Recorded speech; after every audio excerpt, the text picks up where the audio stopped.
Hala, syota mga mare, mukhang lalakas po yung ulan ngayon ha. Bagyong Neka daw ito, Diyos ko day mga mare.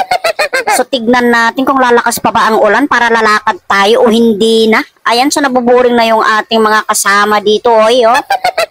Ayan, nabuboring na mga mare, oh. Hindi na alam kung ano ang gagawin. Ayan, itong mga kasama natin mga backlush, ayan, oh, so wala silang magawa, kaya tignan nyo kung anong ginagawa niya, ayan. So nagpapaganda ang muyang, oh, diba? Ano ba yan? Bulbul naman nyo yung kinakabit sa kanyang mga pilik mata, oh. So, mga mare, magtanggal nga din ako ng bulbul para pwede palang ilagay yan, ayan, sa pilik mata, oh. Ayan, oh, Diyos ko, mare. Ayan, so ito nga pala is nabili ng mga anakis ko, mga ito, kung ano yung pinaglalagay nila dyan, oh. Mahirap talaga magpaganda, mamahalin talaga magpaganda. Pag ipinakan, kita nyo yan, kapag nanganak ka ng isang babaita, ayan. Puro paganda dito, paganda doon, o, diba?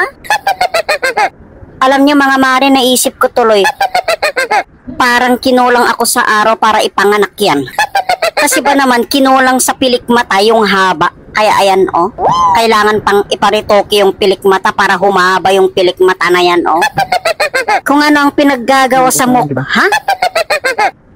At buti nga lang andyan si Baklush, masipag mag-ayos ng pilik mata. Kaso mukhang nahihirapan siya, oh. O, binibilang-bilang pa kung ilang haba bang ilalagay. Diyos ko day, oh, ayan. Bisibisihan kami kasi nga bagyo. Ayan, so kung pwede nga lang ipahid mo na lahat yan, oh, para hanggang sa kanyang kilay malagyan na ng pilik mata. Ano ba naman kasi itong anak kong ito? Pinanganak ko naman siyang maganda pero parang may kulang pa sa kanyang pilik mata pa, oh. Oh, ayan, kinulang pa talaga. Naku, Diyos ko day.